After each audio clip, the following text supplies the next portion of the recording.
O Senhor esteja convosco. Ele está no meio de nós. Proclamação do Evangelho de Jesus Cristo segundo Mateus. Glória a vós, Senhor. Naquele tempo, Jesus contou outra parábola à multidão. O reino dos céus é como um homem que semeou boa semente no seu campo. Enquanto todos dormiam, veio seu inimigo, semeou joio no meio do trigo e foi embora.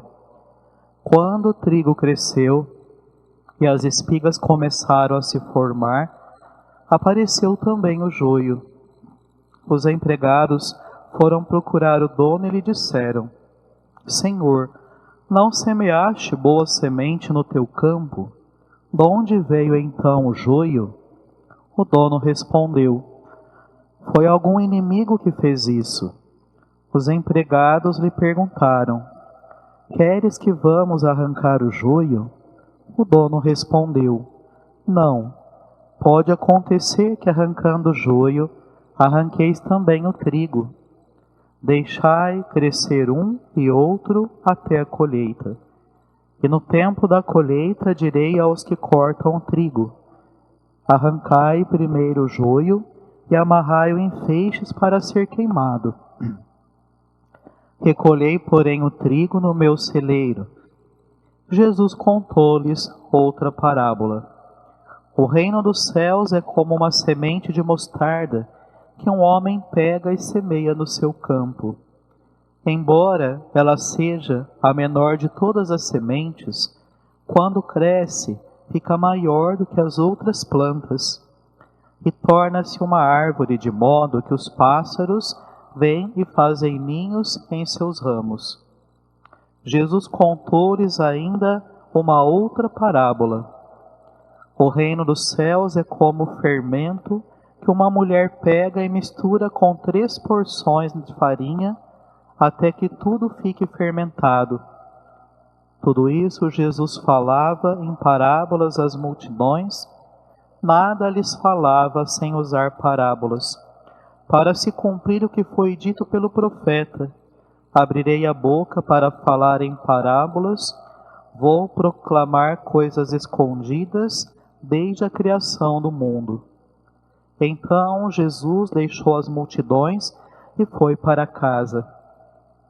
Seus discípulos aproximaram-se dele e lhe disseram: Explica-nos a parábola do joio. Jesus respondeu: Aquele que semeia a boa semente é o Filho do Homem. O campo é o mundo. A boa semente são os que pertencem ao reino. O joio são os que pertencem ao maligno. O inimigo que semeou o joio é o diabo. A colheita é o fim dos tempos. Os ceifeiros são anjos. Como o joio é recolhido e queimado ao fogo, assim também acontecerá no fim dos tempos. O Filho do Homem enviará seus anjos, e eles retirarão do seu reino todos os que fazem outros pecar, e os que praticam o mal. E depois os lançarão na fornalha de fogo. Aí haverá choro e ranger de dentes. Então os justos brilharão como o sol no reino do seu Pai. Quem tem ouvidos, ouça. Palavra da salvação. Glória a vós, Senhor. Queridos irmãos e irmãs, nós estamos diante de uma passagem do Evangelho que vai nos falar da dinâmica do reino de Deus, de como o reino de Deus se desenvolve em nós e na nossa comunidade, na nossa sociedade. As 3 parábolas que Jesus contam com um elemento muito importante. A primeira parábola, ele fala do semeador que semeou o trigo no seu campo e do inimigo que veio e semeou o joio. E quando os ceifadores, quando os trabalhadores daquele senhor perguntaram se ele queria que arrancasse o joio, ele falou, não, vamos esperar para que os dois cresçam e possamos diferenciar melhor o joio do trigo. Então nós vemos qual elemento importante aqui? O tempo, a espera. Lá na segunda parábola, nós vemos a mesma coisa. O reino dos céus é como um grão de mostarda. Vocês já viram um grão de mostarda? Nós estamos acostumados a comer o molho feito do grão, que é a mostarda que a gente põe no lanche, põe nos pratos. Mas a mostarda é um grãozinho bem miudinho. E ela se desenvolve, se torna uma árvore forte o suficiente para que os pássaros possam vir e fazer ninhos nos seus galhos. Mas, para chegar neste ponto, qual ingrediente, qual elemento é importante? Mais uma vez, o tempo, a espera. E lá, na terceira parábola, a mesma coisa. Ele compara o reino dos céus como fermento que uma mulher coloca na massa. Vocês estão acostumados a fazer pão? Sim, né? Você coloca o fermento no pão e ele cresce instantaneamente, já fica aquela massa fofa. Quanto mais natural o fermento, mais tempo vai demorar para crescer. Mais uma vez nós vemos esse ingrediente, o tempo, a espera. Eu não acerto fazer pão, sabe por quê? Porque eu não tenho paciência de crescer, eu fico lá abrindo, mexendo, eu quero ver, né? Eu não consigo fazer pão por causa disso. A única forma de fazer pão que eu descobri é uma máquina que faz pão. Essa eu consigo, eu jogo todos os ingredientes lá dentro e ela espera o tempo certo para assar, né? Mas o tempo, a espera, este elemento tão precioso e tão raro, que ultimamente, não para todos, tem gente que nessa pandemia está trabalhando mais do que antes, que nós precisamos nos reinventar, então para alguns o tempo ficou mais curto, mas para muitos o tempo aumentou. E sabe o que aconteceu? Gente que reclamava tanto que não tinha tempo, não sabe o que fazer com o tempo. Que coisa, né? Nós temos hoje, mesmo quem está trabalhando em casa, às vezes que tem muitas tarefas para fazer, tem dificuldade de gerenciar e organizar o seu tempo, de criar uma rotina. Mas, falando de tempo, nós estamos entendendo que as coisas de Deus levam tempo para se desenvolverem. A conversão não é instantânea. Porque o que é o reino de Deus? Quando nós pegamos Mateus, nós temos um esqueminha interessante para falar do que é o reino de Deus, né? O reino de Deus acontece aonde existe o quê? Justiça. A justiça vai gerar o quê? Solidariedade, partilha. A partilha vai gerar o quê? A paz. Então, justiça que gera partilha, solidariedade que gera a paz. Esse é o esquema do reino de Deus. E nós não falamos somente da partilha das coisas materiais também. Porque para que exista paz é necessário que não falte o necessário. Na vida de todos, igualdade, fraternidade. Todos temos o mesmo valor, a mesma dignidade e os mesmos direitos diante de Deus. E deveríamos receber o necessário para viver. Não deveria faltar para um e sobrar para outro. Mas também, aquele que recebe,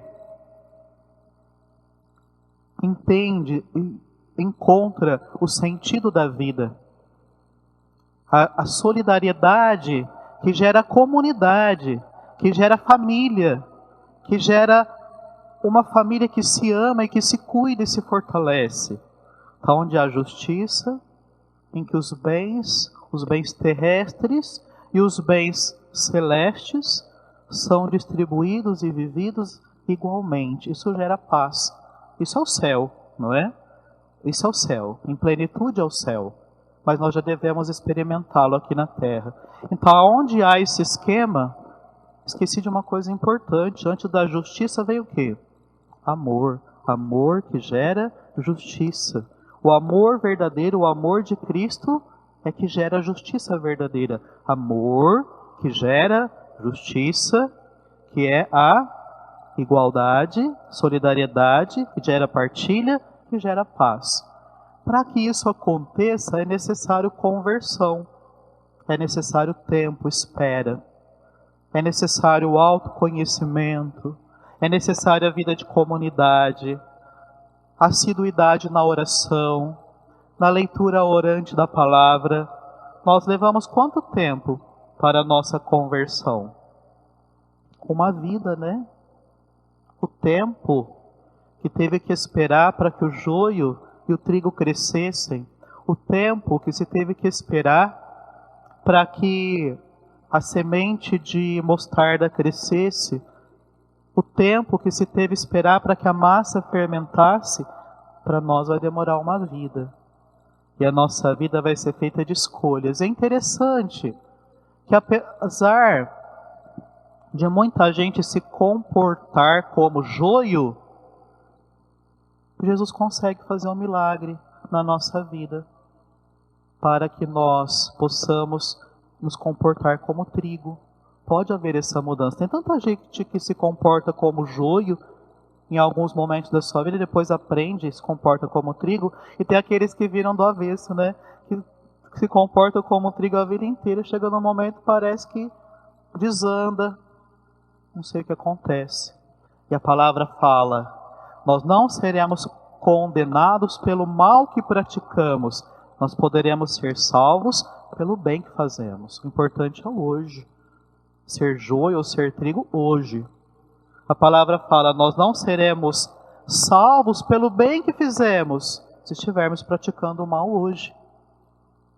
Mas é interessante que, apesar de nos comportar como joio, como trigo, dentro do nosso coração, que é um terreno, a semana passada nós falávamos do semeador, dos vários tipos de terreno, dentro do nosso próprio coração existem coisas boas e ruins. Uma pessoa, ela não vai ser totalmente boa ou totalmente ruim. Geralmente ela tem coisas boas e ruins dentro de si. Ela tem joio e tem trigo. E nós temos o costume de não enxergar isso. Quando nós estamos olhando para as qualidades de uma pessoa, para o trigo que uma pessoa produz, nossa, a pessoa é excelente, é o meu amigo, é um ídolo para mim. Aí você começa a enxergar o joio e não presta mais. E não é nada daquilo que eu pensava. Como nós temos o costume de julgar mal. E é por isso que Jesus fala: não julgueis para não serdes julgados. Sejam tardos em julgar e apressados em amar, porque o nosso julgamento é falho. E é muito importante não jogar fora as pessoas, porque de vez em quando elas apresentam joio em vez de trigo. E Jesus nos lembra isso: deixa o joio e o trigo crescer. Depois a gente arranca o joio e deixa o trigo. E a vida inteira, na nossa vida, nós vamos ter que arrancar joio. Nós produzimos joio de vez em quando. Por quê? Porque nós deixamos o demônio semear o joio no nosso coração. Nós damos brecha. Nós abrimos o coração para ele. Nós fazemos escolhas equivocadas. Nós não somos tão perseverantes na oração quanto deveríamos. Nós caímos na tentação várias vezes e o demônio vai jogando joio no nosso coração. E a gente vai acolhendo e ele cresce. E se a gente não arrancar, ele sufoca o trigo. E é isso que não pode acontecer. Lá na primeira leitura, nós vemos uma palavra que precisa ser compreendida. Muita gente tem problema com isso. Lá nós vemos que Deus mostra a sua força, e naqueles que o conhecem, ele castiga o seu atrevimento. O castigo não é o castigo que nós entendemos, não é uma punição, não é pagar o mal que eu fiz, não. Castigo aqui é pedagogia divina. Deus não vai ficar consertando nossas más escolhas, nossos erros. Nós vamos sofrer as consequências das nossas escolhas. Se escolhemos bem, teremos bons resultados. E Deus vai nos ajudar a celebrar, a viver esses bons resultados. Se escolhemos mal, teremos resultados ruins e Deus vai deixar a gente sofrer as consequências, porque é assim que se aprende. Senão, nós não vamos crescer como filhos. Nós vamos como filhos adultos, adultos na fé. Não, nós vamos crescer crianças mimadas, né? Deus ficar consertando todos os erros da nossa vida. Então, o castigo é pedagogia, é ensinamento. Precisamos entender isso. E lá no final, é importante ressaltar que Deus perdoa os pecados. Ele ensina que o justo deve ser humano. E ele, olha que interessante, ensinou ao povo, aos filhos, desta confortadora esperança de que concedes o perdão dos pecados. Se você produziu joio, e às vezes a gente produz muito joio, se você se arrependeu e aprendeu, Deus apaga, Deus perdoa, isso é misericórdia. Tem gente que está produzindo muito trigo, mas fica se massacrando pelo joio que produziu um dia. E tem gente que ainda não conseguiu arrancar todo o joio, é difícil deixar um coração só com trigo, mas é possível, isso é santidade. E fica se condenando porque está produzindo lá um monte de trigo, mas tem algum joio no meio, mas só olha para o joio que produz. Isso não é saudável, isso não é a forma que Deus nos olha. Claro que devemos lutar para ir arrancando todo o joio, mas é preciso tempo, discernimento, porque Jesus mesmo ensina que o joio muitas vezes se confunde com o trigo. E lá na segunda leitura, São Paulo nos lembra que a força, o discernimento, a inteligência, a sabedoria, aí nós vamos ver os frutos, os dons do Espírito Santo, né? Para que nós tenhamos paciência, resignação, perseverança para esperar esse tempo. Não é humano, é divino. Nós precisamos dos dons do Espírito para que possamos fazer essa caminhada. E se nós não rezarmos, nós não vamos receber esses dons. Né? Se nós não alimentarmos essa presença do Espírito Santo em nós, nós não vamos ter paciência para esperar o joio e o trigo crescer, nós não vamos ter inteligência, discernimento para arrancar o que é trigo, para arrancar o que é joio, nós não vamos ter as capacidades necessárias para esperar o grão de mostarda se desenvolver, nós não vamos ter, ali como eu não tenho paciência de esperar o pão crescer, a resignação, o tempo, a sabedoria para esperar o fermento levedar e fermentar a massa, né? Então vamos lembrar que todos nós fomos convidados ao reino dos céus. E que o reino dos céus é oferecido a todos. Mas só vai encontrar esse reino aquele que se abrir ao semeador, ao bom semeador, porque é ele que lança as sementes do reino em nós. Aquele que se abrir à ação do Espírito Santo, porque é ele que cultiva, é ele que coloca os nutrientes para que essa semente se desenvolva. E se nós não tivermos vida de oração e intimidade com Deus, nós talvez não saibamos esperar o tempo necessário para que essas coisas aconteçam. Tempo, espera. Nunca foi tão importante saber lidar com o tempo e saber esperar como nos tempos de hoje. O Espírito Santo nos dê esse discernimento, essa sabedoria, essa fortaleza.